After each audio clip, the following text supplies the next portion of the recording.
یاد رکھو، میرے نبی صلی اللہ علیہ وسلم نے یہ جو بات کہی تھی اپنے ذہنوں میں ڈال لو کہ جو معاشرہ کمزور لوگوں کو، چوروں کو تو جیل میں بھیجتا ہے، لیکن طاقتور مجرموں کو جیل میں نہیں پکڑ سکتا، سزا نہیں دے سکتا، وہ تباہ ہو جاتا ہے۔ آج جو ہم اپنے گھٹنوں پہ کھڑے ہیں، گھٹنوں پہ بیٹھے ہیں، اور ہمارا جو اس وقت کا پرائم منسٹر کہتا ہے جی میں مجبور ہوں، میں مانگنے تو نہیں آیا لیکن میں مجبور ہوں، اپنے آپ کو بھی ذلیل کراتا ہے، ہم سب کو ذلیل کرواتا ہے، وہ اس لیے کہ ان ساروں نے اوپر بیٹھ کے پہلے تو ملک کا انصاف کا نظام تباہ کیا، کیونکہ انہوں نے کیا، یہ جو اوپر بیٹھے ہوئے ہیں انہوں نے کیوں کیا؟ کیونکہ یہ ملک سے پیسہ چوری کر ہی نہیں سکتے تھے اگر اس ملک میں رول آف لا ہوتا۔ یہ ملک سے جو پیسہ باہر بھجواتے ہیں، یہ جو بڑے بڑے پراپرٹیز میں، لندن میں یہ رہ رہے ہیں، مے فیئر میں، بیٹا ہائیڈ پارک میں، مہنگے ترین علاقوں میں رہ رہے ہیں، اربوں روپے کی پراپرٹیز میں، یہ کدھر سے پیسہ کیا ہے؟ یہ اس ملک سے کیا ہے؟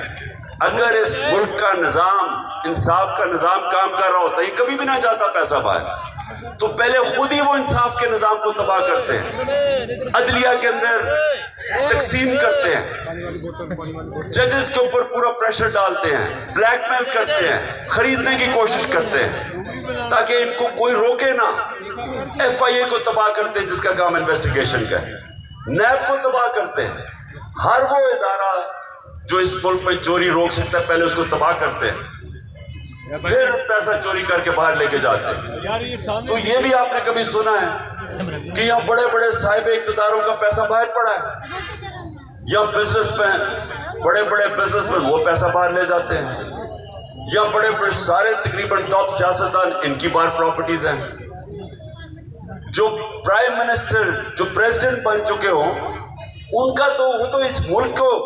ان کا تو کام تھا اس ملک کے اندر بیٹھے وہ پیسہ باہر لے جاتے ہیں۔ شریف خاندان کا سارا ٹبر باہر بیٹھا ہے، ان کے جن لوگوں کا پاکستان کے اندر صرف آنا پیسے بنانے کے لیے، باقی ان کا سارا رہائش باہر ہے، ان کی کیسے کمٹمنٹ ہوگی پاکستان کی؟ اور کون سا ملک یہ اجازت دیتا ہے؟ سوچے کون سا ملک یہ اجازت دیتا ہے کہ آپ پالیٹکس پاکستان میں کر رہے ہیں اور آپ کا سب کچھ پیسہ باہر، چھٹیاں، شاپنگ، بزنسز، پراپرٹیز باہر؟ بتائے نا کتنے دنیا میں ملک، صرف بنانا ریپبلکس میں ایسے ہوتا ہے۔ تو اس لیے ہمارا جو جنگ ہے وہ ہے رول آف لا کی۔ تو آپ سب سمجھ جائیں، جو آج میں 27ویں سالگرہ میں جو آپ کو پیغام دینا چاہتا ہوں کہ ہمارا مستقبل اس ملک کا اب ایک ہی چیز پہ ہے کہ ہم سب ڈٹ کے حقیقی آزادی کی جدوجہد میں پوری شرکت کریں۔